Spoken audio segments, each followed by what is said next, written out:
Forget the Vulcan and the Valkyrie. Forget Red Bull and racing. Concern yourself not with the DB11 and DB4 GT.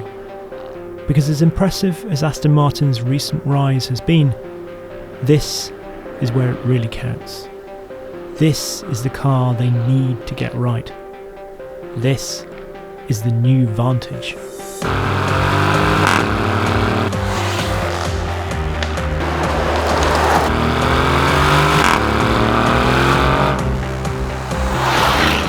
A quick recap, in case you're unfamiliar with the story so far. Aston's baby has got rather serious, with 503 brake horsepower and 505 pounds-foot of torque from its 4-litre twin-turbo V8. It will reach 62 miles an hour in 3.6 seconds and go on to 195 miles an hour flat out. The price has got rather serious too, however, with the littlest Aston now starting at £120,000. So this has got to be good.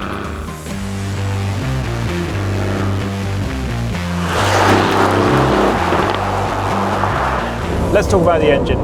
Now, I know a lot of people have been outraged, really, that Aston hasn't built its own engine, this half-inched one from Mercedes.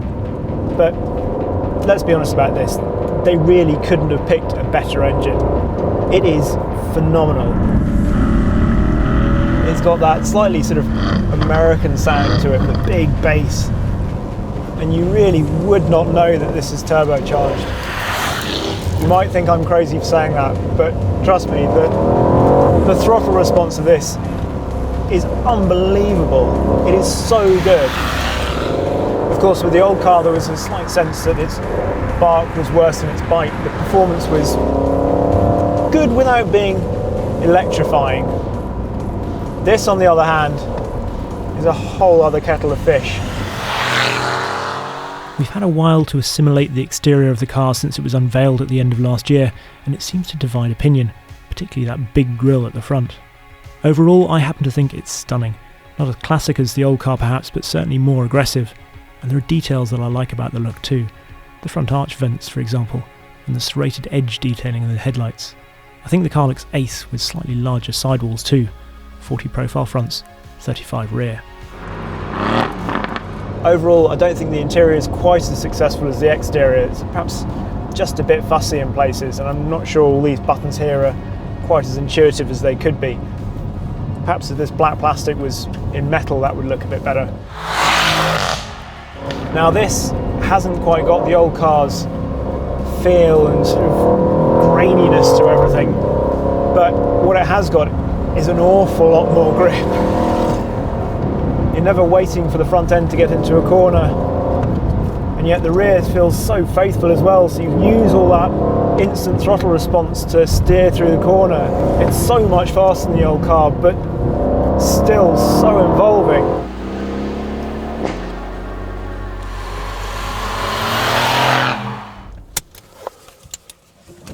Pulled over for just a second because there are a couple of details in here I wanted to go through.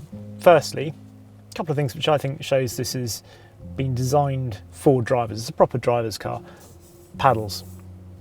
Larger than the DB11, really long, tactile, metal. They're how paddles should be, in my opinion.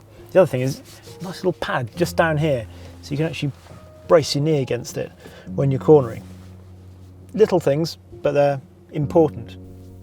Apologies at this point to anyone distracted by the camper van parked up in the background. I think it's a Whirlwind Nitro Extreme 5-berth Super Deluxe with balcony. Anyway, the other detail I wanted to highlight was... This is very 007. Pull that out. There's a red button behind there. I don't know what it does, but that feels very James Bond. I assume this is a pre-production car, so I'm not promising that if you buy one you're going to get a red button too, but it would be nice if they were on all cars, wouldn't it? Although I'm not really fussed about having a DB5 ejector seat, I would like a little more of an older Aston's beautifully communicative steering feel in the new Vantage. Don't get me wrong, it's nicely responsive without dipping into that hyper-alert Ferrari territory, and in some ways this feels like nitpicking, but I'd just like a bit more feedback. I suppose that's just not the modern way.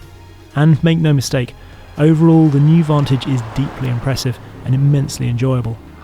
Firstly, there's that wonderfully monstrous exhaust note, which sounds like it's going to rip the back box from its mountings on full bore upshift. Drive hard, and the new Vantage's compact stance and big-hearted but instantly eager engine make it feel like a bunched fist of a car, always ready to punch forward up the road. And what roads they are down here in southern Portugal, endlessly twisting, often narrow, but mostly smooth. And when the trees recede, they offer up some spectacular views.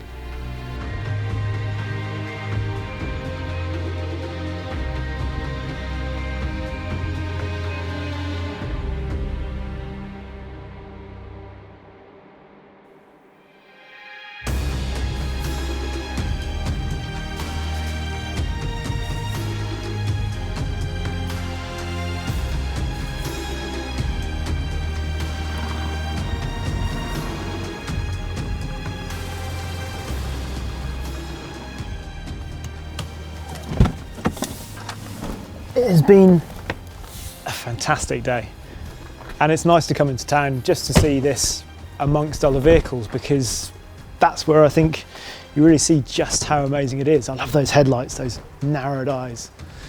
But as good as it's been, we've tried Sport, Sport Plus. There is one other mode we need to try: Track.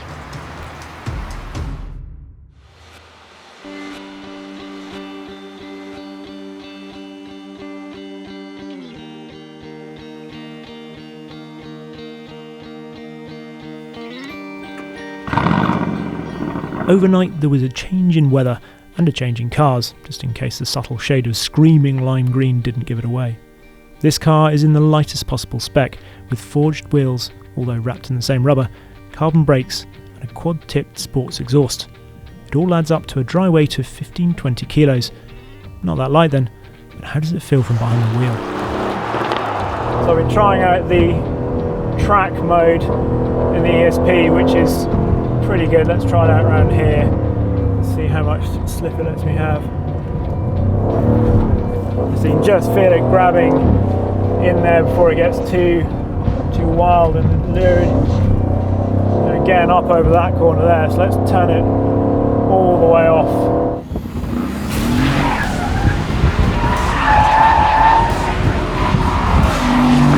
It could be scary because you've got all that grip, which makes you think it might be really snappy, because you sort of think, well, it might just not be set up for it. It might not feel faithful. It might be, frankly, terrifying. But because it's got such good innate balance, it's really good over the limit. Some of this agility is of course down to what's sitting between the rear wheels. The balance really is beautiful, and it feels much lighter than the numbers suggest. So much so, it begins to feel like witchcraft, if only a way of peeling back that skin for a closer look. Fortunately, Aston Martin has taken some metal snips to a brand new Vantage just so that we can see the engineering wonders that lie beneath. Principally amongst how they get that 50-50 weight distribution. You can see the 4-litre V8 is tucked up behind the front axle and underneath the front bulkhead. Then wandering down here, past the bonded and extruded aluminium chassis, we have the 8-speed ZF gearbox all the way out the back here with that E-diff. Also worth mentioning, it's now multi-link setup at the rear, still got double wishbones at the front. And this rear subframe is now solidly attached to the chassis, which it wasn't on the DB11. That's not so good for NVH, but it does help make that rear axle more rigid, so you get better power transfer and a sweeter handling chassis.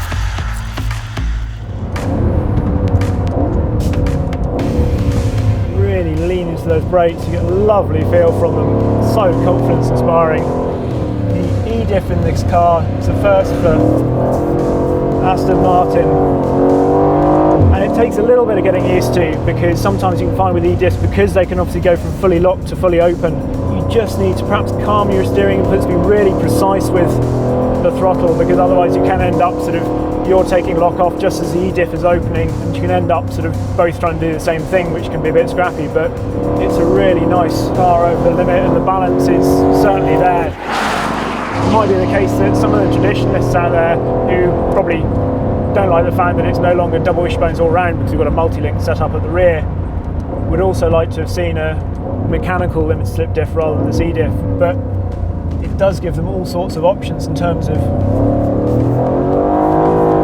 tuning the sort of the way the car feels, particularly on the road. I did a lot of laps in the Vantage, and added to my day on the road, I was left slightly dumbfounded. Imagine walking out of the cinema after seeing Logan or Watchmen, and gone in expecting to see just another superhero film. I thought it'd be good, I thought it'd be enjoyable, but I didn't expect it to be this quick and this competent. The engine is sensational. The throttle response is absolutely amazing, and the balance is wonderful. Add that to the looks, and you've got a very, very desirable package.